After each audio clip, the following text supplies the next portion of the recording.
Assalamu alaikum. I'm back with lesson 4. Lesson 4 and 5 will be brief and they'll be connected. We're still on the subject, of course, of qada wa qadar and Allah's ilm, His all-encompassing knowledge. I'd like to give you 4 terms which are very important for you in general and especially for what we're going to do in these 2 upcoming lessons. Today we will concentrate on lutf, fitna, ni'mah, and ibtila. Lutf is connected with fitna because lutf is one of Allah's characteristics. Allah is al-latif. Lutf is what He does, and al-latif is His adjective describing Himself, that He does lutf. Lutf is an extreme form of gentleness. It's so delicate that the person who's receiving it isn't even aware of what's happening. Now, this is connected to the fitna, which, as you remember, is the cause of strife, very often severe, wherein the person is so perplexed. He's really not able to understand why this is happening and what is going on, when in fact, this is due to the lutf. Allah does not want him to really comprehend. Allah deliberately leaves him in a state of confusion for the outcome that Allah has planned. Now, ni'mah, singular, ni'am, plural, is a great favor of Allah. A ni'mah is something that you love to receive. And then we have an ibtila, which is the opposite of ni'am, because an ibtila brings you usually sorrow and a lot of worry and a great trial. But one of the things with qada wa qadar that you must appreciate is everything contains Allah's wonderful mercy. Biyadi al-khayr. We say that Allah does not give shar. Everything that happens for a mu'min is good for him. And from the Prophet's stories, which we will go over some parts of Surah Yusuf today, and we will understand Yusuf's predicament along with Prophet Musa's predicament as being demonstrative of what I have just mentioned to you, that there will be great trials, great fitna, and then this will contain a form of Allah's delicacy in doing so, and then the upshot, the outcome, will be a great now. Now, I think that you can comprehend all of these things at once when I explain it to you. For instance, Prophet Yusuf, we know that his life was filled with fitna and ibtila. He was totally cast aside and really given for dead by his own brothers. They dropped him down a well because they wanted to dispose of him. How? Why? Poor child didn't do anything. These were his brothers that he trusted. Look what they did. How perplexing for Yusuf at the bottom of the well. Why me? Then he was picked up and used as a slave, a house servant, which was not a pleasant experience for a young boy with no family, not even getting paid. And then he was seduced by the wife of his boss, let's say, and unjustly accused and thrown into prison. All of this? Yes, all of this at once. But Yusuf didn't break. In fact, his mind was very well ordered in that he was able to interpret dreams while in prison. So no nervous breakdown for Yusuf. No depression. In other words, the lutf was there. And then he was able to interpret the dreams, and as you know, it led to his huge success in this world, the outcome of all of this. Now, I like to read Quranic verses because I think that they will enter your heart with the power of the words of Allah on this subject. أعوذ بالله من الشيطان الرجيم بسم الله الرحمن الرحيم يا أبت هذا تأويل رؤياي من قبل قد جعلها ربي حقا وقد أحسن بي إذا أخرجني من السجن وجاء بكم من البدو من بعد أن نزغ الشيطان بيني وبين إخوتي إن ربي لطيف لما يشاء إنه هو العليم الحكيم. Yusuf tells us here, Rabbi Latif lima yasha innahu huwa al-alim al-hakim. He mentions what happened to him and how Shaitan destroyed the relationship between him and his brothers and threw him down the hole, etc.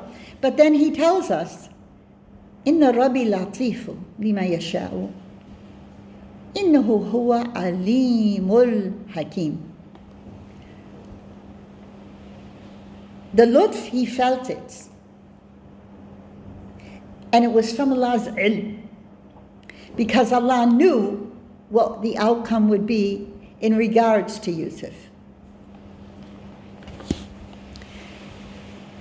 We have another Quranic verse here regarding the Ashab al-Kahf. وَلْيَتَلَطَّفْ وَلَا يُشْعِرَنَّ بِكُمْ أَحَدًا. Allah was gentle. He had lutf. He was latif with these young men in the cave. They were there, and they were stuck there for quite a long time. But they also had composure, because the lutf of Allah was present in their circumstance. Now, this doesn't happen without a perfect plan coming from Allah. And I would like to read you this section and translate it to you also, because this is very, very pertinent as to what we're going to explore further. والله سبحانه قد علم قبل أن يوجد عباد أحوالهم وما هم عاملون وما هم إليه سائرون ثم أخرجهم إلى هذه الدار ليظهر معلومه الذي علمه فيهم كما علمه وابتلاءهم من الأمر والنهي والخير والشر. I'm going to stop here because, as often in these books, the sentences are on and on. Sometimes they can go for 10 lines. He's saying that Allah knows before the servant was born or found, yujad, ahwalahum, their circumstances, وَمَا هُمْ عَامِلُونَ, and what they do, وَمَا هُمْ إِلَيْهِ ثُمَّ أَخْرَجَهُمْ إِلَى هَذِهِ دَارِ, and then he brings them forth to their position, لِيُظْهَرَ مَعْلُومُهُ, so that what they're doing is going to become apparent. الَّذِي عَمَلُهُ فِيهِمْ كَمَا عَلَمَهُ, what they do and what he's doing to them. وَابْتَلَاءَهُمْ مِنَ الْأَمْرِ وَالنَّهِي, and he gives them severe trials according to what he orders them to do and what he forbids them to have. وَالْخَيْرُ وَالشَّرُ, good and evil. بِمَا أَظْهَرُ مَعْلُومَهُ فَاسْتَحَقُّ الْمَدْحِ وَالذَّمِّ, in order for what they're doing to become apparent, and therefore يَسْتَحَقُّ, they will deserve al-madh, praise, وذم, censure, وثواب, reward, والعقاب, punishment. بما قام بهم من الأفعال, by what they have done, والصفات المطابقة للعلم السابق. This is a result, مطابقة بعلم السابق, of what Allah knew about them beforehand. Remember, it's all been written. It's all qadar. It's all a result of having their deeds, their personalities, their circumstances, their abilities, their setbacks, their victories, all from Allah's previous knowledge. So once again, we are on the subject of Al-Alim, the Almighty Allah, who knows everything about everyone and what they're going to do and what they're not going to do. وَلَمْ يَكُنْ يَسْتَحِقُونَ ذَلِكَ وَهِيَ فِي عِلْمِهِ قَبْلَ أَنْ يَعْلَمُهَا. You see, even though Allah knew it, these punishments and rewards will not befall the person قبل أن يعملوها, before they do the deeds. فأرسل رسل وأنزل كتبه وشرع شرعيه. He sent down messengers and he sent down books and he sent down laws, عذارا إليهم, warning them, وإقام الحجة عليهم, and to bring the proofs against them. لعل يقولوا كيف تعاقبنا على علمك فينا وهذا لا يدخل تحت كسبنا وقدرتنا. So that they'll never be able to say, how are you going to do this to us, punish us, or reward us? And this is not something that we have set forth. فلما ظهر علمه فيهم بأفعالهم حصل العقاب على معلومة الذي أظهره. So when it became apparent, with Allah's knowledge about them, that they will do these af'al, these deeds, then they get the iqab.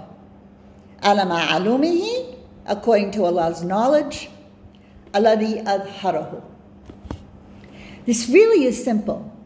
I don't know why people complicate qada wa qadar. To me, it's very forthright. But you must first assume Allah's majesty, that He is Al-Alim. He knows everything about everyone at all times since before you were born. Now, one of the basics of our Aqidah is that when Allah told us that He didn't create the insi or jinn, إِلَّا لِيَعْبُدُوا. It's one of the first ayat we learn when we become Muslim. وَمَا خَلَقْنَا الْجِنِّ وَالْإِنسِ إِلَّا لِيَعْبُدُوا. Allah never created us except that we would know Him and thereby worship Him and obey Him and seek to meet Him on Judgment Day. This is called knowledge, ilm. And one of the most important ways is to learn about Asma Allah wa Sifat, Allah's names and His attributes.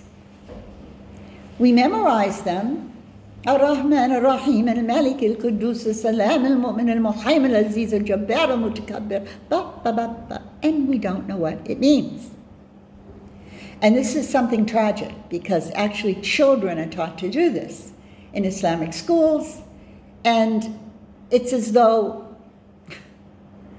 have you achieved anything? Aren't they cute? They memorize all these names, and they don't have the slightest idea, even of the first two, Ar-Rahman, Ar-Rahim, which they repeat at the beginning of every surah that they memorize.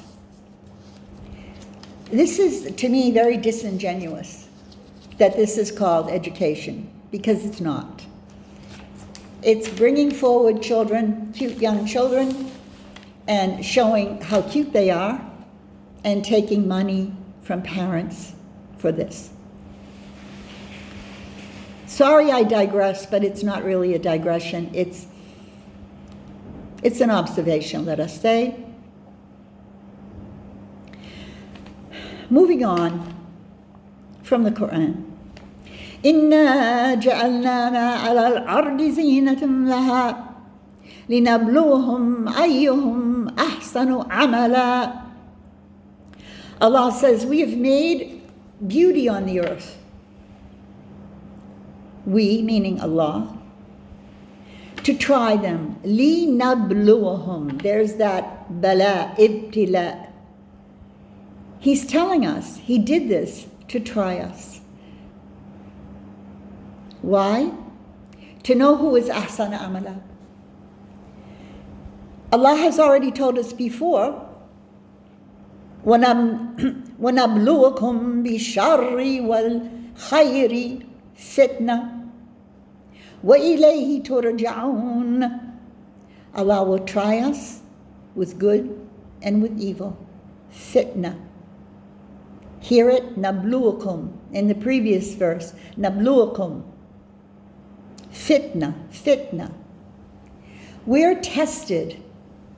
We're tested when you have lots of money and a beautiful home, wonderful family, devoted spouse.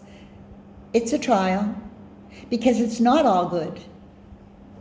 Anyone can testify, anyone my age, that's seen, oh my, the circumstances that have occurred with those couples that seemingly had everything and ended up total failures as far as the marriage. And then those who seem to have nothing, and everyone's saying, oh my, this is never going to work out. Are they crazy? And, 30 years later, they're just fine. I'm hoping you find this interesting because I have to close now, but I'm going to continue on this same path tonight after iftar, when I will bring to you lesson 5, and I know I'm behind as I promised every day, but it's the beginning of Ramadan.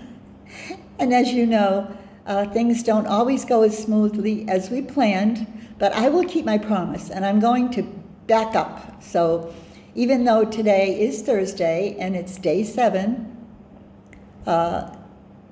inshallah, I'll try to give you 2 more tonight. But I will definitely continue on with this one because we have to learn more, as I told you, about Musa and Yusuf. Yes, I can do a little bit. All right, Musa, let's just do this quickly. You already know it. Musa was born at a time when Pharaoh wanted to kill all the males. He was paranoid. He thought that one son from Banu Israel was going to destroy him, kill him, take his power, etc. Most of us know this story. And baby Musa was born at this terrible time, and Allah inspired his mom to put him in a basket in the river and send him downstream, where he was picked up by Pharaoh's wife, whether it was his wife or his wife's servant, but he was brought back to the palace to be raised by Pharaoh. Imagine the very Pharaoh whose set goal was to kill every single one of these little baby Banu Israel babies. He found himself raising up this child. It was Allah's plan. Allah does what He will. Yafal ma yasha. In any event, we know what happened. Musa was raised up, I'm sure, with every luxury. Let's call him a spoiled kid, had everything. Not yet a prophet. Wasn't really exhibiting the best of behavior when he had a few fights, and he actually killed a man, and that caused him to have to run away, far away, as far as he could, to get out of the clutches of Pharaoh's sovereignty and authority. And he ended up in an area which some say is Jordan, lost and alone, weak, poor. He had been wandering in the desert, I'm not sure of exactly how long, but he noticed some men getting water from a well, and they left, and then some women went and got water from the well. And he thought, what's going on here? These are women. This is a tough job, lifting up these heavy buckets of water. Let me go help them.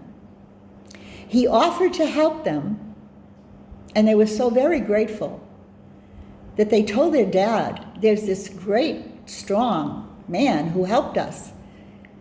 Could we, let him help us all the time? Because I'm sure these women did not really enjoy going to the well and having to avoid these ruffians that probably used to try to probably annoyed them and whatever else.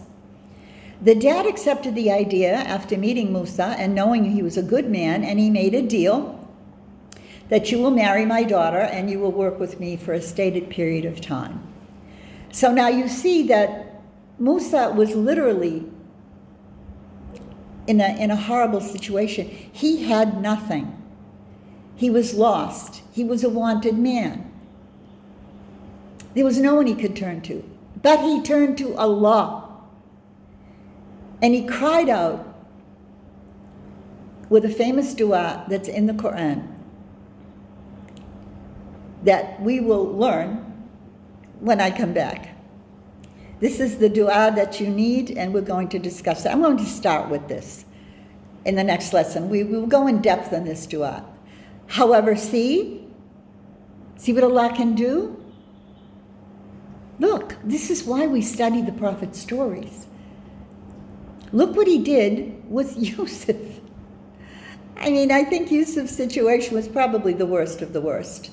All the prophets get ibtila. But Yusuf, I don't know though, Ibrahim, he was a young boy when he crushed his dad's statues, so he wasn't really living an easy life either. His own dad tried to set him on fire, but Allah wouldn't let the fire burn him. So I will leave you, as I promised I would 5 minutes ago, but think about this. Think about why we study the Prophet's stories. Just think about those three. Think about Yusuf, Musa, Ibrahim. I'm sure that we never went through anything that bad. And know that through the patience, the great victory comes. Think about that. Be patient. Corona. Allahu Akbar. Assalamu alaikum.